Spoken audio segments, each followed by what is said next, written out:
ทุกข์ดีใจเสียใจ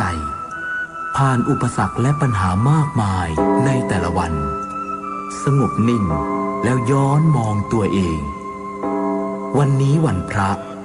น้อมนำธรรมะสู่ชีวิตเตือนสติคนไทยทั้งชาติ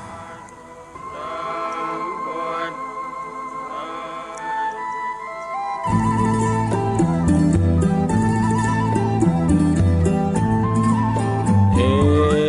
วเมสุตังเอกังสมัยยังภควาภารณสิยังวิหารติอิสิปตเนมิคทาเยตาตระโคภควาปัญจวัคคีเยภิกขุอามันเตสิทเวเมภิกขเวอันตาปาปชิเตนะนะเสวิตาภายโยจายังตาเมสุกามสุขันลิกานุโยโคหิโนคัมโมโปตุชนิโกอนาริโยอนาถสันหิโตโย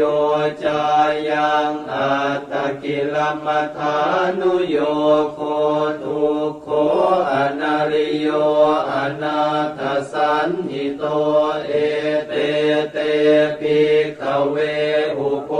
อันเตอนุปคัมมมาชิมาปฏิปทาตถาคเต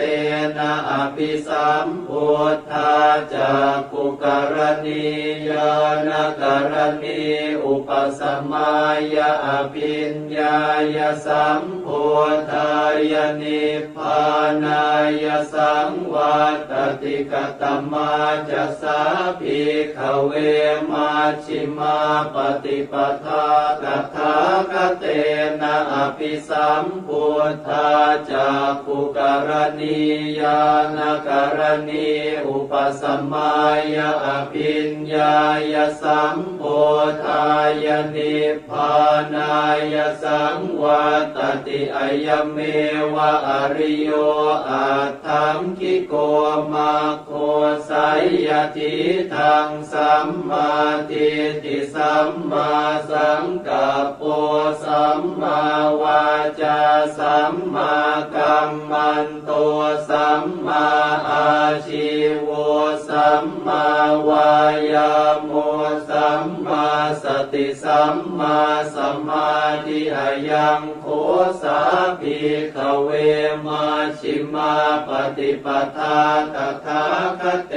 นะอภิสัมพุทธาจักขุกรณียานกรณีอุปสมัยยะอภิญญายสัมพุทธายนิพพานายสังวัตติอิทังโคปนะภิกขเวทุกขังอริยสัจจังชาติปิทุกขาชราปิทุกขามรณะปิทุกขังโสกปริเทวทุกขโทมนัสสุปายาสาปิทุกขาอาปิเยหิสัมปโยโคทุกโขปิเยหิวิปโยโคทุกโขยัมปิชังนลปฏิตัมปิทุกขังสังขิเตนะปัญจุปาทานาขันธาทุกขาอิทังโคปนะภิกขเวทุกขสมุทัยโยอริยสัจจังยายังตัณหาโปโนภวิกานันทิราคะสหคตาตาตระตาตราภินันทินีสัยยติทังกามตัณหาภวตัณหาวิภวตัณหาอิทังโคปนะภิกขเวทุกขนิโรโธอริยสัจจังโยตัสสะเยวตัณหายะเสสวิราคะนิโรโธจาโคปฏินิสสะโคโมติอนาลโยอิทังโคปนะภิกขเวทุกขนิ นิโรธคามินีปฏิปทาอริยสัจจังอายเมวะอริโยอาทังคิโกมาโคไสยทิทังสัมมาทิฏฐิสัมมาสังกัปโปสัมมาวาจาสัมมากัมมันโตสัมมาอาชีโวสัมมาวายาโมสัมมาสติสัมมาสมาธิอิทังทุกขังอริยสัจจันติเมภิกขเวปุเพอนันโนสุเตสุธัมเมสุจักขุงอุทปปาทิญาณังอุทปปาทิปัญญาอุทปปาทิวิชชาอุทปปาทิอาโลโก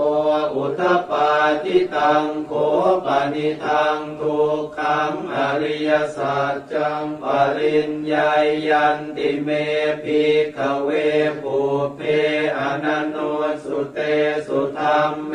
สุจักขุงอุทปปาทิญาณังอุทปปาทิปัญญาอุทปปาทิวิชชาอุทปปาทิอาโลโกอุทปปาทิตังโขปนิทังทุกขังอริยสัจจังปริญญาตันติเมภิกขเวปุเพอนันโนสุเตสุธัมเมสุจักขุงอุทปปาทิญาณังอุทปปาทิปัญญาอุทปปาทิวิชชาอุทปปาทิอาโลโกอุทปปาทิอิทังทุกขสมุทัยโยอริยสัจจันติเมภิกขเวปุเพอนันโนสุเตสุธัมเมสุจักขุงอุทปปาทิญาณังอุทปปาทิปัญญาอุทปปาทิวิชชาอุทปปาทิอาโลโกอุทปปาทิตังโขปนิทังทุกขสมุทัยโยอริยสัจจังปหาตัพพันติเมภิกขเวปุเพอนันโนสุเตสุธัมเมสุจักขุงอุทปปาทิญาณังอุทปปาทิปัญญาอุทปปาทิวิชชาอุทปปาทิอาโลโกอุทปปาทิตังโขปนิทังทุกขสมุทัยโยอริยสัจจังปะหินันติเมภิกขเวปุเพอนันโนสุเตสุธัมเมสุจักขุงอุทปปาทิญาณังอุทปปาทิปัญญาอุทปปาทิวิชชาอุทปปาทิอาโลโกอุทปปาทิอิทังทุกขนิโรโธอริยสัจจันติเมภิกขเวปุเพอนันโนสุเตสุธัมเมสุจักขุงอุทปปาทิญาณังอุทปปาทิปัญญาอุทปปาทิวิชชาอุทปปาทิอาโลโกอุทปปาทิตังโขปนิทังทุกขนิโรโธอริยสัจจังสัจฉิกาตัพพันติเมภิกขเวปุเพอนันโนสุเตสุธัมเมสุจักขุงอุทปปาทิญาณังอุทปปาทิปัญญาอุทปปาทิวิชชาอุทปปาทิอาโลโกอุทปปาทิตังโขปนิทังทุกขนิโรโธอริยสัจจังสัจฉิกตันติเมภิกขเวปุเพอนันโนสุเตสุธัมเมสุจักขุงอุทปปาทิญาณังอุทปปาทิปัญญาอุทปปาทิวิชชาอุทปปาทิอาโลโกอุทปปาทิอิทังทุกขนิโรธคามิ มินีปฏิปทาอริยสัจจันติเมภิกขเวปุเพอนันโนสุเตสุธรรมเมสุจักขุงอุทปปาทิญาณังอุทปปาทิปัญญาอุทปปาทิวิชชาอุทปปาทิอาโลโกอุทปปาทิตังโคปนิทังทุกขนิโรธคามินีปฏิปทาอริยสัจจังภาเวตาพันติเมภิกขเวปุเพอนันโนสุเตสุธรรมเมสุจักขุงอุทปปาทิญาณังอุทปปาทิปัญญาอุทปปาทิวิชชาอุทปปาทิอาโลโกอุทปปาทิตังโคปนิทังทุกขนิโรธคามินีปฏิปทาอริยสัจจังภาวิตันติเมภิกขเวปุเพอนันโนสุเตสุธรรมเมสุจักขุงอุทปปาทิญาณังอุทปปาทิปัญญาอุทปปาทิวิชชาอุทปปาทิอาโลโกอุทปปาทิยาวกีวันจะเมภิกขเว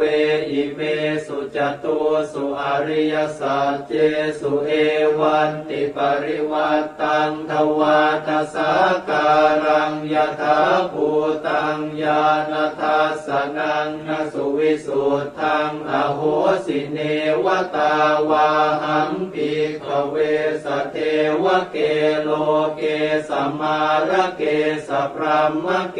สาสมณพรหมนิยาปชายสเทวมนุสายอนุตตรังสัมมาสัมโพธิงอภิสัมพุทโธปัจจัญญาสิงยโตจะโคเมภิกขเวอิเมสุจตุสุอริยสัจเจสุเอวันติปริวัตตังทวาทสาการังยถาภูตังญาณทัสสนังสุวิสุทธังอโหสิอัฏฐาหังภิกขเวสเทวเกโลเกสัมมาระเกสพรหมเกสาสมณพรหมนิยาปชายสเทวมนุสายอนุตตรังสัมมาสัมโพธิงอภิสัมพุทโธปัจจัญญาสิงญาณัญจปนเมทัสสนังอุทปปาทิอกุปปาเมวิมุตติอายมันติมาชาตินาติธานิปุนาภโวติอิธรรมโวจะภควาอัตตมนาปัญจวัคคียาภิกขุภควโตภาสิตังอภินันทุงอิมาสมิงจะปนวัยยาการณาสมิงพันยมาเน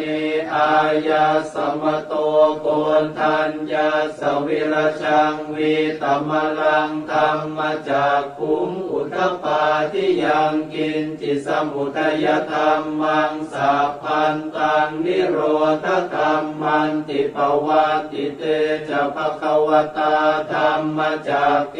ภูมิมาเทวาสัทธมโนสาเวสุงเอตัมภควตาภาลานสิยังอิสิปตเนมิคทาเยอนุตตรังธรรมจากกังปวัตติตังอาปฏิวัติยังสมเนนวาพรหมเนนวาเทเวนวามาเรนวาพรหมุนาวาเกณจิวาโลกัสมินติภูมานังเอวานังสัทธังสุตวาจาตุมหาราชิกาเทวาสัทธมโนสาเวสุงจาตุมหาราชิกานังเทวานังสัทธังสุตวาตาวติงสาเกวาสัทธมโนสาเวสุงตาวติงสานังเทวานังสัทธังสุ ตวายามาเทวาสัตตมนุสสเวสุงยามานังเทวานังสัตตังสุตวาตุสิตาเทวาสัตตมนุสสเวสุงตุสิตานังเทวานังสัตตังสุตวานิมมานรติเทวาสัตตมนุสสเวสุงนิมมานรตินังเทวานังสัตตังสุตวาปรนิมมิตวสวัตติเทวาสัตตมนุสสเวสุงปรนิมมิตวสวัตตินังเทวานังสัตตังสุตวาพรหมกายิกาเทวาสัตตมนุสสเวสุงเอตัมภควตาภาราณสิยังอิสิปตเนมิกตาเยอนุตตรังธรรมจักกังปวัตติตังอาปฏิวัติยังสัมมเนนวาพรหมเนนวาเทเวนวามาเรนวาพรหมุนาวาเกณจิวาโลกัสสมินติอิติหะเตนะคะเนนะเตนะโมโหเตนะยาวะพรหมโลกาสัตโตอาภูคาชิอายัญจะทัสสะหัสสีโลกธาตุสังกัมปิสัมปะกัมปิสัมปะเวทิอาปมาโนจะโอลาโลโอภาโสโลเกปาตุละโหสิอติกัมเมวะเทวานังเทวานุภาวังอัตถโคภควาอุทานังอุทานเนสิอัญญาสิวัตโพโกนทันโยอัญญาสิวัตโพโกนทันโยติอิติอิทังอายสมโตโกนทันยาสอัญญาโกนทันโยตเววนามังอาโหสิติบทสวดเมตตาพรหมวิหารภาวนาโดยย่อเอวัมเมสุตังเอกังสัมมายังภควาสาวัตถิยังวิหารติเชตวันเนอนาถปิณฑิกาสอาราเมตตระโคภควาภิกขุอามันเตสิภิกขโวติภทานเตติเตภิกขุภควโตปัจจัสโสสุงภควาเอตทะโวจาเมตตายาภิกขเวเจโตวิมุตติยาอาเสวิตายาปาวิตายาปะมุริกตายาญาณิกตายาวัตถุกตายาอนุทิตายาปริจิตายาสุสมารัตตายาเอกตัสสานิสังสาปาติกังคากตเมเอกตัสสะสุขังสุปฏิสุขังปฏิพุชฌตินะปาปะกังสุปินังปัสสติมนุสสานังปิโยโห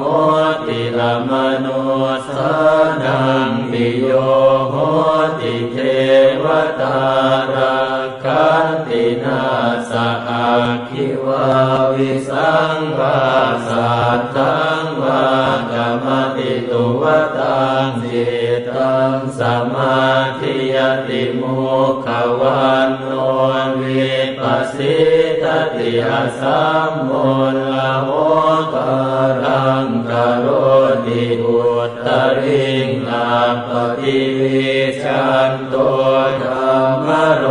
อุปโคโหติเมตตายภิกขเวเจโตวิมุตติยาอาเสวิตายาภาวิตายาภาหุริกตายายามิกตายาวาตุกตายาอนุทิตายาปริจิตายาสุสมาราตายาอิเมเอกาสานิสังสาปานิกังคาติอนุติโสภารณาเมตตาเจโตวิมุตติอาติโอติโสภารณาเมตตาเจโตวิมุตติอาติทิสาภารณาเมตตาเจโตวิมุตติอาติหาคาเรหิอนุติโสภารณาเมตตาเจโตวิมุตติกติหาคาเรหิโอติโสภารณาเมตตาเจโตวิมุตติกติหาคาเรหิติสาภารณาเมตตาเจโตวิมุตติปัญจหาคาเรหิอนุติโสภารณาเมตตาเจโตวิมุตติสัตตหาคาเรหิโอติโสภารณาเมตตาเจโตวิมุตติทัสสะหาคาเรหิติสาภารณาเมตตาเจโตวิมุตติกัตตะเมหิปัญจหาคาเรหิอนุติโสภารณาเมตตาเจโตวิมุตติสัพเพ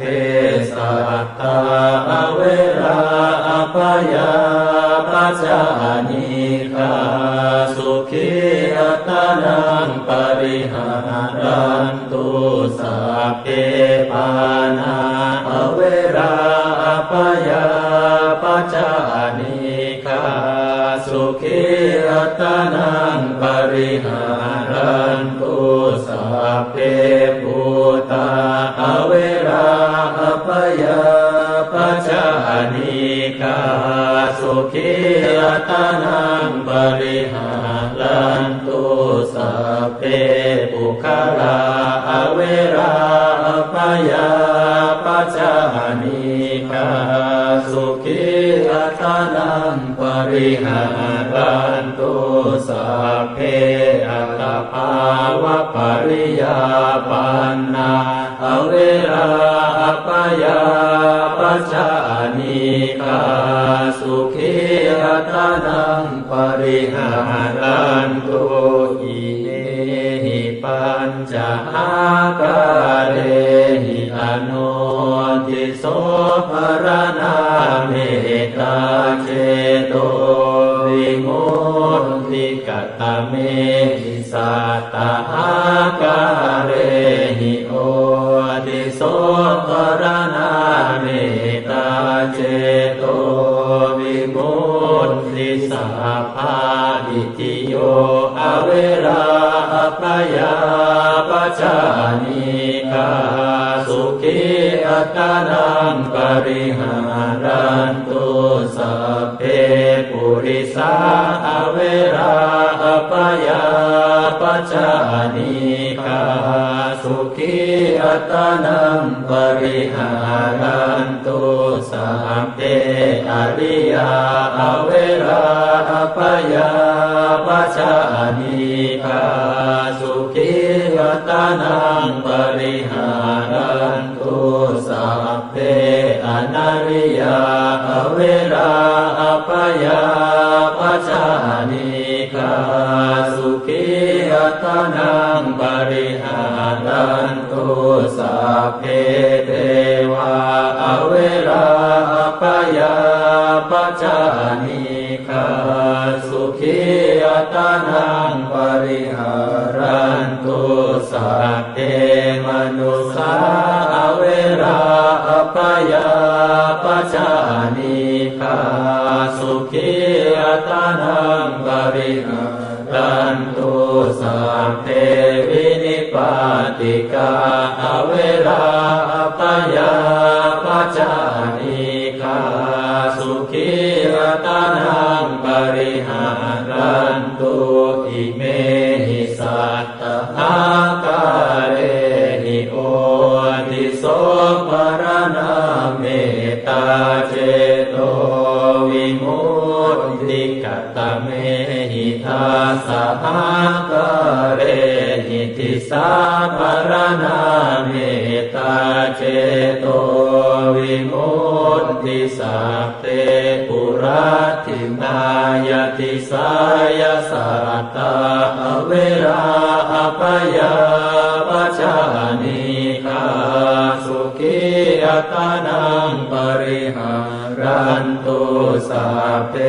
ปัจฉิมายติสายสัตตาอเวราอปยาปัจจานิกาสุขีอัตนังปริหารันตุสัพเพอุตตรายติสายสัตตาอเวราอปยาปัจจานิกาสุขีอัตนังปริหารันตุสัพเพทักขินายติสายสัตตาอเวราอปยาปัจจานิกาสุขีอัตนังปริหารันตุสัพเพปุราติมายาอนุติสายสัตตาอเวราอปยาปัจจานิกาสุขีอัตนังปริหารันตุสัพเพปัจฉิมายาอนุติสายสัตตาอเวราอปยาปัจจานิกาสุขีอัตนังปริหารันตุสัพเพอุตตรายาอนุติสายสัตตาอเวราอปยาปัจจานิกาสุขีอัตนังปริหารันตุสัพเพ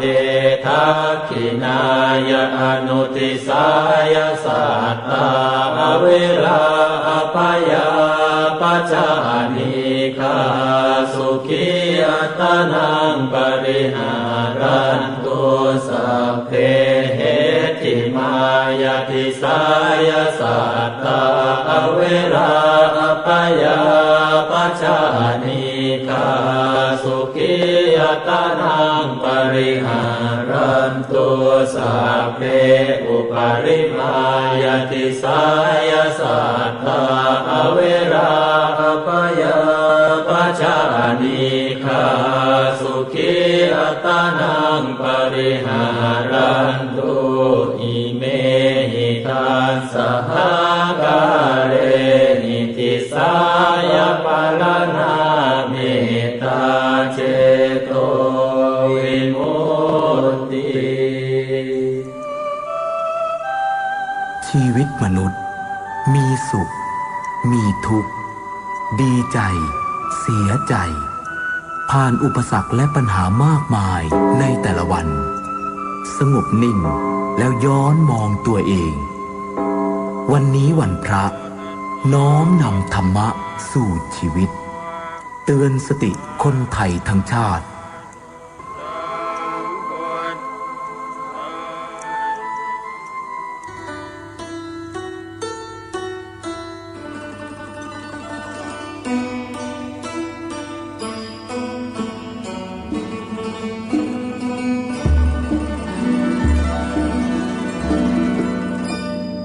พ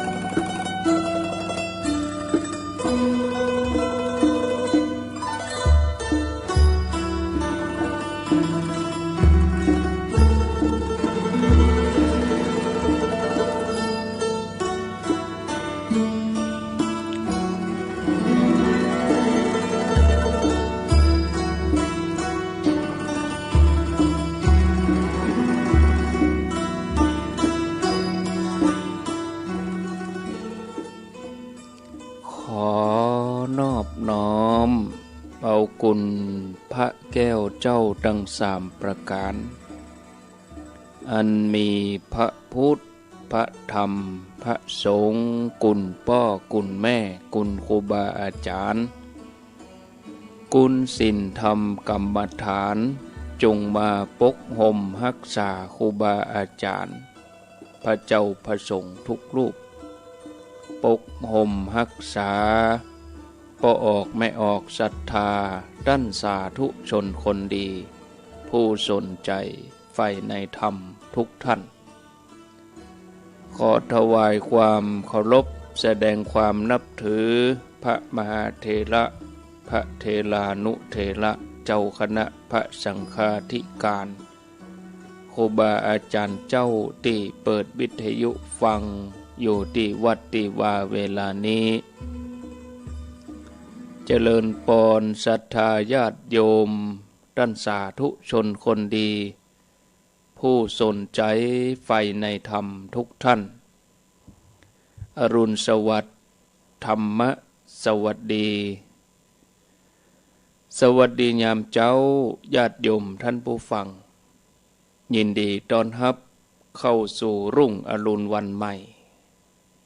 ปะกันเจ้านี้เป็นเจ้าของวันศุกร์ที่9เดือนกรกฎาคมพุทธศักราช2564วันนี้เป็นวันพระวันศีลเป็นวันพระวันธรรมสวนะเป็นวันเดือนดับวันนี้เป็นวันเดือน10เหนือแฮม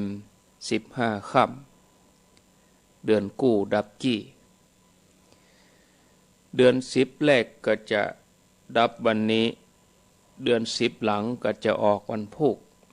วันพุธก็วันเสาร์เดือน10ออก1ค่ำแล้วก็ตรงกับวันที่10พอดีวันพุธนี้เพิ่กำเดียวบดายก็ผ่านไปแล้ว1อาทิตย์ญาติโยมเหลือเวลาแถมศีลเดียวก็จะเข้าพรรษา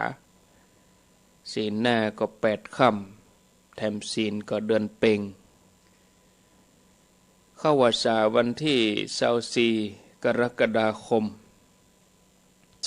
2564ปีนี้ก็เข้าพรรษาล่าหน่อย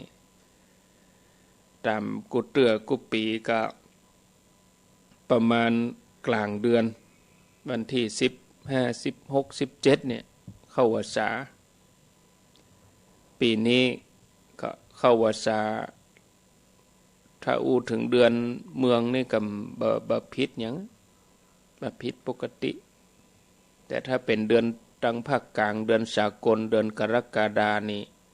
กุเตือก็เข้าพรรษาญาติโยมทั้งหลายวันที่10ปลายนี่เข้าพรรษาแล้วมาปะกันกับรายการเสียงธรรมแสงอรุณโลกนี้เหมือนละครโรงใหญ่ที่มีนักแสดงมากมายถึงละอ่อนถึงคนหนุ่มคนสาวถึงคนเฒ่าชราบางครั้งในคนคนเดียวกันก็แสดงไปหลายบทบาทเป็นถึงคนดีแล้วก็คนบดีขึ้นอยู่กับความชอบใจที่อยากจะเป็นแม้ตัวเฮาบางครั้งก็อยากทำความดีบางทีก็อยากทำสิ่งที่มันเป็นกุศลบ่อยากไปมัวเมาสิ่งที่เป็นบาปอกุศลบางทีก็อยากอยู่เฉยๆเฮาจะสังเกตได้ว่าถ้ายามใดที่ใจเฮาสะอาดบริสุทธิ์เฮาจะมีความคิดมีกรรมมีการกระทำที่ดียามนั้นเฮาจะสวมบทบาทของฝ่ายกุศลเมื่อเฮาระลึกนึกย้อนไปดูเรื่องราวเก่าๆในการสร้างความดีในการสร้างสิ่งที่เป็นกุศลเฮาทุกคนก็จะมีแต่ความปราบปลื้มใจบางทีเมื่อมีบาปอกุศลเข้ามาแทรก เนี่ยฮือใจของเฮาขุ่นมัวเผลอไปแสดงบทบาทฝ่ายอกุศลไปทำในสิ่งที่บดี ซึ่งกว่าจะหู้ตัวว่าผิดพลาดก็อาจสายเกินแก้นักปราชญ์บัณฑิตทั้งหลายเปิ้นหันความจริงของโลกแล้วก็หันความจริงชีวิตอย่างนี้เปิ้นก็เลยบัติดข้องอยู่ในโลกโดยเฉพาะเมื่อได้เกิดมาเป็นมนุษย์สามารถอาศัยโลกนี้เป็นฐานที่ตั้งสำหรับสร้างความดีสั่งสมบารมีเพื่อพัฒนาคุณภาพชีวิตของตัวเองให้ดีขึ้นสูงขึ้นถึงแม้จะดำรงชีวิตอยู่ร่วมกับเจ้าโลกทั่วไปแต่ก็บ่หลงไหลเพลิดเพลินบ่ติดข้องอยู่กับโลกวัตถุบ่มีความประมาทมัวเมาในชีวิตพยายามยกจิตให้สูงมีชีวิตที่อยู่เหนือโลกเหมือนเดียวกันยังพระอริยเจ้าอรหันต์เจ้าทั้งหลายที่เปิ้นพ้นแล้วเหมือนยังเรื่องของพระยัสสกุลบุตรยัสสกุลบุตรผู้เบื่อหน่ายในชีวิตคฤหัสถ์แม้จะมีชีวิตที่พร้อมไปด้วยสิ่งอำนวยความสะดวกสิ่งที่เป็นโลกิยะปรนเปรอกรรมคุณห้ามีปราสาทสวยงามใหญ่โตมโหฬารแต่ยัสสกุลบุตรกลับบ่ยินดีในสมบัติเหล่านั้นท่านพิจารณาหันว่าโอ้โลกนี้มีเหยื่อล่อให้หลงติดอยู่เหมือนปลาที่ถูกล่อด้วยเหยื่อให้เข้าไปติดเบ็ดโดยบ่ฮู้ตัวว่ากำลังจะเข้าไปสู่ความตายยัสสกุลบุตรพิจารณาหันความจริงของชีวิตก็เลยเปล่งคำอู้ออกมาว่าที่นี่วุ่นวายหนอที่นี่ขัดข้องหนอมีในคืนหนึ่งท่านตื่นมากลางดึกหันเหล่าบรรดาข้าทาสบริวารที่กำลังนอนหลับเสื้อผ้าหลุดลุ่ยพอแล้วบางงามตาบางคนก็นอนกรนบางคนก็ละเมอบางคนก็ดูแล้วบ่สุภาพเสื้อผ้าหลุดนะนอนอ้าปากพ่องก็ละเมอพ่องก็กรนภาพต่างๆเหล่านี้ปรากฏต่อสายตาของยัสสกุลบุตรพิจารณาแล้วว่าโอ้อันนี้เหมือนป่าช้าผีดิบน่าขยะแขยงเพราะสัญญาเก่าที่เปิ้นเคยสั่งสมอสุภกรรมฐานในอดีตชาติเปิ้นเคยทำหน้าที่เป็นสัปเหร่ออยู่ในป่าช้าหั่นซากศพมานักต่อนักนอนโดยขาดจิตวิญญาณขาดลมหายใจเปิ้นก็สั่งสมอสุภกรรมฐานมาหลายภพหลายชาติก็ย่าเฮือได้อสุภสัญญาภาพที่หันบรรดาข้าทาสบริวารนอนละเกะละกะเอาหัวไปตี้เอาตีนไปตี้นอนไก่กันไปอ้าปากน้ำลายย้อย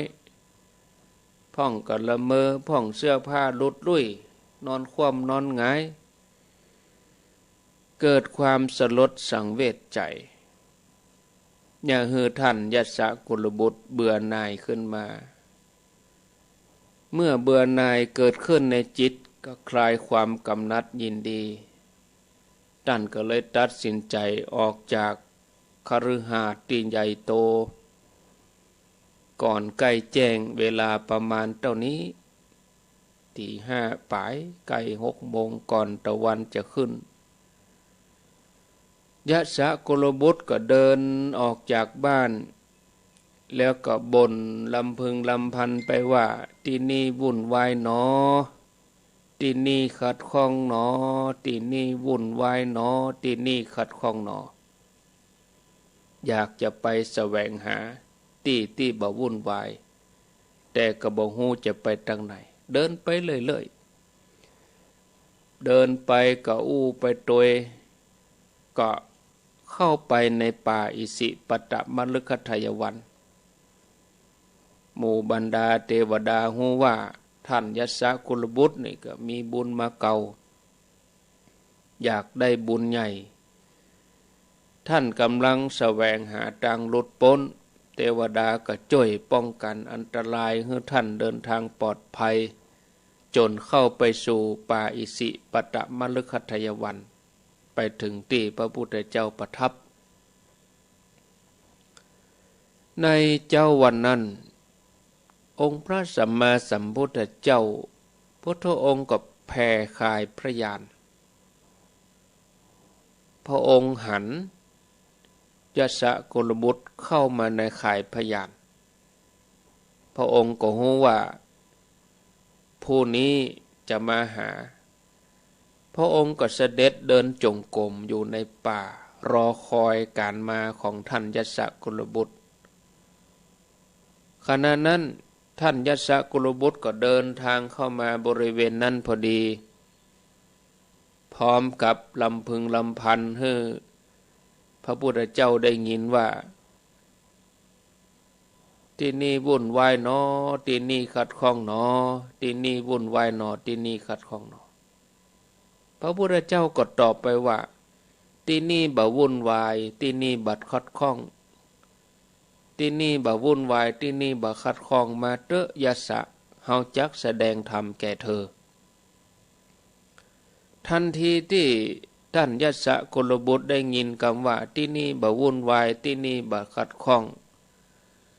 ท่านก็บันเทิงใจเหมือนปลาในหนองน้ำที่เหือดแห้งแล้วก็ดีดตัวขึ้นมาฮับสายฝนที่ตกลงมาสร้างความชุ่มฉ่ำท่านก็ถอดรองเท้าแล้วก็ไหว้พระพุทธเจ้าแล้วนั่งฟังธรรมจากพระพุทธเจ้าด้วยความเคารพพระพุทธเจ้าพระองค์แสดงอนุบุพพิกถาคือพระองค์ตรัสถึงการฮือตานว่าเป็นสิ่งที่ควรทำเพราะเป็นการขจัดความตระหนี่ออกจากใจจะได้เป็นกุศลติดตัวไปข้ามภพข้ามชาติเกิดมากี่ภพกี่ชาติก็จะได้บ่ต้องลำบากในการทำมาหากินจะได้สมบัติบารมีพระองค์ก็ตรัสเรื่องของศีลเป็นบ่อเกิดแห่งคุณงามความดีทั้งหลายยังความบริสุทธิ์ถึงโลกนี้โลกหน้าจากนั้นพระองค์ก็ทรงตรัสเมื่อฮือตานรักษาศีลแล้วเป็นเหตุให้ไปสวรรค์ถ้ามีบุญนักก็เลิกเกิดได้ว่าจะไปสวรรค์ชั้นไหนตั้งแต่จตุมหาราชิกาดาวดึงยามาตุสิตานิมมานารดีปรนิมิตสวัตตีอันเป็นสวรรค์ทั้งหกซึ่งเป็นสุขยิ่งกว่าสุขในโลกมนุษย์นักหลายเท่าถึงอย่างนั้นพระองค์ก็ชี้ให้หันว่าเหล่าเทวดาที่เสวยสมบัติอันเป็นทิพย์ในสวรรค์เขาเหล่านั้นก็ยังตกอยู่ในอำนาจกิเลสยังพัวพันอยู่ในรูปรสกลิ่นเสียงสัมผัสมีโลภะโทสะโมหะบีบบังคับเมื่อถึงเวลาหมดบุญก็จะต้องจุติไปเกิดเป็นอย่างอื่นไปตามกำลังบุญหมดเวลาหมดบุญไปฉะนั้นญาติโยมสรรพสัตว์สรรพสิ่งทั้งหลายพ้นทุกข์ไปบ่ได้ก็เพราะมัวไปยึดอยู่กับกรรมคุณซึ่งเป็นธรรมที่เนี่ยฮือหลงไหลเนี่ยฮือประมาทเมื่อยัสสกุลบุตรทรงใจไปตามกระแสแห่งพระธรรมเทศนาขององค์พระสัมมาสัมพุทธเจ้าท่านก็เกิดปัญญาหันแจ้งเป็นไปตามความเป็นจริง เกิดความเบื่อหน่ายในกามทั้งหลายพระองค์ทรงรู้ว่ายัสสะกุลบุตรมีใจผ่องแผ้วดีแล้วพระองค์ก็ชี้หนทางบอกว่าการบรรพชาเป็นทางปลอดโปร่งเป็นวิธีการที่จะทำให้ใจสงบเมื่อใจสงบนิ่งเบาหวั่นไหวใจก็จะมุ่งตรงต่อพระนิพพานจากนั้นพระองค์ก็ชี้ให้หันว่าพื้นฐานของมนุษย์ทุกคนมีทุกข์ทั้งนั้นสาเหตุที่ยังให้เกิดทุกข์ก็คือความอยากบอกว่าจะเป็นตัวกามตัณหาภวตัณหาวิภวตัณหาการจะดับตัณหาความทะเยอทะยานอยากเหล่านี้ได้ต้องยุดต้องดับนั่นคือการเข้าสู่นิโรธดับแปลว่ายุดแปลว่าดับมรรคมีองค์8เมื่อประกอบรวมกันแล้วก็จะบังเกิดปฐมมรรคเข้าสู่หนทางการทำพระนิพพานให้แจ้งยัสสะกุลบุตรท่านก็ดำเนินจิตเข้าสู่ภายในท่านเองก็หันว่าสิ่งใดสิ่งหนึ่งมีความเกิดขึ้นเป็นธรรมดาสิ่งนั้นย่อมดับไปเป็นธรรมดาในที่สุดท่านก็บรรลุธรรมเป็นโสดาบันต่อมาเมื่อได้ฟังธรรมซ้ำเข้าไปแถมก็เป็นอรหันต์ท่านผู้ฟังญาติโยมเขาจะหันว่านักปราชญ์บัณฑิตต่างมีความคิดที่จะออกจากทุกข์กันทั้งนั้นคือคิดว่าเนี่ยอย่างใดจะพ้นทุกข์เข้าถึงสุขติเตะแล้วออกจากทางที่เป็นโลกิยะเป็นเหยื่อล่อของพยามารที่มาล่อให้ยึดติดกับสิ่งที่บ่ใจสละจนเนี่ยให้ละเลยหน้าที่ที่การได้เกิดมาเป็นมนุษย์ละเลยการสร้างความดีละเลยการสร้างบารมีบ่ใส่ใจที่จะทำความดีให้ตานรักษาศีลภาวนาเพราะเพียงเกิดว่าที่เป็นอยู่ถึงวันนี้ก็เป็นสุขอยู่แล้วแต่ความเป็นจริงมันบ่ใช่เป็นเพียงความหลงเป็นเพียงความเพลิดเพลินยังสุขบ่จริงสิ่งเหล่านั้นก็ยังเต็มไปด้วยความทุกข์ตราบใดที่ใจยังบ่หยุดยังบ่ได้ที่เปิ่งที่ระลึกที่แต่ชีวิตย่อมบ่ปลอดภัยเฮาประมาทบ่ได้ฉะนั้นญาติโยมท่านสาธุชนทั้งหลายบ่ดีปล่อยให้วันคืนล่วงเลยไปอย่างไร้ประโยชน์ไร้ความหมายบ่ดีมัวหลงไหลเพลิดเพลินกับกระแสโลกซึ่งนับวันจะเป็นเครื่องล่อตาล่อใจอย่าให้เฮาท่านทั้งหลายนี่หลุดออกจากการทำคุณค่าที่ดีให้กับตัวเองเพราะชีวิตของเฮามีความสำคัญเฮายังต้องมีภารกิจที่จะต้องทำแถมนักภารกิจหลักของเฮานั้นคือการได้ทำใจให้สะอาดบริสุทธิ์ให้พ้นจากกิเลสอาสวะทั้งหลายแล้วเฮาทั้งหลายก็จะได้ประพฤติปฏิบัติอย่าได้เกียจคร้านในภารกิจหลักของตัวเองคือมันคือทานรักษาศีลเจริญภาวนาซึ่งสิ่งนี้เป็นสิ่งที่มีคุณค่าควรแก่เจ้าพุทธจะนำไปประพฤติปฏิบัติก็ฝากไว้วันนี้วันที่9ตังเวียงเป่าเป้าเปิ้นก็จะเริ่มรอเตียนกันเนอะญาติโยมก็บ่ได้ไปวันเดียวนะทยอยไปตั้งแต่9 โมงเป็นต้นไปจนถึงเวลา5 โมงแรงก็6 โมงก็ได้เลิกการเลิกงานแล้วบางทีอาจจะมีพนักงานราชการคุณครูนักเรียนก็ประมาณ6 โมงเนาะ9 โมงถึง6 โมงตั้งแต่วันที่9เริ่มวันนี้จนถึงวันที่16 กรกฎาคม1 อาทิตย์ก็ทยอยกันไปรอเตียนณที่ว่าการอำเภอเวียงป่าเป้าประจำปีก็ขอเจริญพรญาติโยมส่วนหลายท่านที่สอบถามมาเรื่องราวงานวันที่25นี้ก็รอเนาะ รอฟังทางราชการเปิ้นอาจจะประกาศวันนี้บ่ายนี้เมื่อแรงนี้ถ้าเปิ้นประกาศว่าห้ามข้ามจังหวัดเปิ้นล็อกดาวน์นี่อันนี้เขาก็คงจะต้องได้นำมาพิจารณาแล้วก็วันพวกนี้ก็จะมีการประชุมกันถ้าอย่างใดนั้นถ้าเปิ้นบางเดินทางข้ามจังหวัดก็คงจะได้จัดเฉพาะญาติโยมในส่วนของเวียงป่าเป้าและถ้าเปิ้นบางรวมตัวกันนักกันหลายถ้ามีมาตรการเข้มข้นมาก็คงจะเฉพาะตัวแทนพระสงฆ์เนี่ยญาติโยมเขาเนี่ยบ้านไหนคนสองคนเนี่ยไปให้ปฏิบัติตามประเพณีส่งน้ำพระศรีสองเมืองแล้วส่วนที่อื่นใดที่จะทำกันต่อไปนั้นก็ก้อยว่ากันมันอยู่เงื่อนไขมันมีอยู่หลายท่านก็ถามก็เอาเลยวันที่20เขาก้อยมาอู้กันนะญาติโยมเนอะจะจัดหรือบ่จัดอย่างใดนั่นก็ช่วงนี้ญาติโยมเขาถามอยู่หั่นติ๊กๆก็เดี๋ยวดูก่อนนะถ้าสมมติว่ามาตรการเปิ้นเข้มข้นออกมาถ้าเขาไปฝืนมันก็ผิดระเบียบทางราชการมันจะเป็นคนดื้อเป็นคนดื้อรั้นนี่มันบ่ดีถ้ามีอะไรอย่างเกิดขึ้นแล้วมันเสียหายเป็นวงกว้างอันนี้ก็นำมาพิจารณาศรัทธาญาติโยมท่านทั้งหลายบัดเดี๋ยวนี้มันอันตราย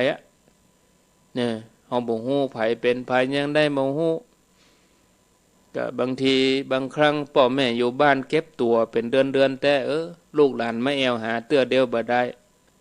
เอาคนเฒ่าเป็นเนี่ยมันก็มีเหมือนกันหลายกรณีอันนี้ก็รอฟังเอาเนาะวันนี้ถ้าทางราชการตั้งส่วนกลางเปิ้นออกมาอย่างใดผลออกมาอย่างใดเขาก็ต้องปฏิบัติตามนั้นแล้วก็วันพุธก็จะประชุมแห่งกรรมอยู่นะจะเย็นๆบ่ต้องไปเดือดร้อนเตื้อบ่ต้องโทรถามตนนั้นตนนี้เตื้อนะบางทีญาติโยมเขาโทรถามบางทีพระคุณเจ้ารูปอื่นเปิ้นก็บ่เข้าใจเปิ้นก็บ่ฮู้จะตอบไปอย่างใดอาตมาก็บ่ฮู้นะถ้าฟังเปิ้นพอก่อนก็บางทีคนเฒ่าก็ใจร้อนเหมือนจะได้ไปวันพุธนี่มันค้างแหม2ติดก่อนหรอเย็นไว้โยมอยู่เฉยๆไว้ก่อนแล้วก็ทำบุญอย่างว่าไปตานเตียนถามเนี่ยวันนี้ปีนี้เปิ้นแบบไปตานเตียนกับบัดตานนะอาตมาว่าตานวัดเฮานะวัดไผวัดมันเหียเตียนนี่บัดเดี๋ยวนี้มันความจำเป็นมันก็มีน้อยเขาก็ไปตานเป็นก้าไฟกับแสงสว่างเหมือนเดียวกันร่วมกันปีนี้เอาบ่ได้ไปตานเตียนที่ไหนเขาก็ร่วมบุญเป็นก้าไฟวัดเฮานี่เหียวัดไผวัดมันเนาะศรัทธาญาติโยมท่านทั้งหลายทำบุญเป็นแสงสว่างเอาละเนาะข้างแถม5 นาทีกำเดียวจะลงศาลาส่วนที่104.5ในก็ฟังหลวงพ่อพระครูวิสิทธิ์ศิรพรในเครือข่ายขึ้นสีขาวก็ฟังหลวงพ่อพระครูปฏิภาณธรรมทินและในช่วงในพรรษาตั้งแต่วันที่24เป็นต้นไปนี่ก็อาตมาก็จะมีธรรมมาเทศน์ก็กำลังติดต่อครูบาอาจารย์แต่ละตนก็ให้เปิ้นทำระบบที่วัดเปิ้นอยู่อย่างกับวัดชัยมูลนี่เปิ้นมีระบบเปิ้นอยู่แต่ละตนที่เปิ้นสะดวกบางทีมันก็ยากเนาะบ่าย3เนี่ยบางตนเปิ้นไปงานมามันศพไปงานศพตั้งแต่เมื่องายปิกเข้าวัดตอนบ่ายเปิ้นก็พักผ่อนเนี่ยมันยากเหมือนกันนะพระสงฆ์ที่จะมาเสียสละเวลาอย่างเต็มที่แต่ก็มีนะแต่เขายังค้นหาบะปะเตื้อนะอันนี้ก็ลองพอก่อนพิจารณาพอก่อนเนาะศรัทธาญาติโยมแล้วก็ช่วงปีนี้เนอะปี64นี้ไปญาติโยมก็จะต้องฝึกในการที่จะฟังวิทยุออนไลน์แล้วเนอะอันนี้บอกล่วงหน้าเพราะปีหน้านี่บัดแน่สถานีวิทยุทั่วประเทศนี่เปิ้นอาจจะยุติถึงบ่ยุติเปิ้นก็ลดกำลังส่งเหลือสถานีละ50 วัตต์โอ้กะถึงวันนี้ส่ง500 วัตต์นึงไปบ่ถึงไหน ถ้าลดมาเหลือ50 วัตต์ก็คนเท่ากับเมื่อยเลยกะแต่เขาต้องปรับตัวเองnew normal อย่างใดถ้าเป็นกฎหมายออกมาแล้วเขาจะต้องยอมรับแล้วเขาต้องปรับตัวเองภายในปีนี้เขาต้องเสาะหาระบบออนไลน์ไว้เห็นเนาะอินดูเหมือนกันนะบางทีก็อาจจะใจสูงคนเท่าจะมาติดอินเทอร์เน็ตก็ลำบากมือถือก็ใจยากมันมาเหมือนกันนะอันหนึ่งกึดอย่างอันหนึ่งกึดไปอย่างมันคนละเรื่องเลยเนาะคงบัดตันแล้วกันนี่จะมาเปิดสายนี้คงบัดตันแล้วเนาะ เอาไว้โอกาสในโอกาสต่อไปวันนี้เอาไว้เตอีก่อนเนาะศรัทธาญาติโยมท่านสาธุชนขอบคุณทุกคลื่นทุกสถานีอายุวันโนสุขังพลัง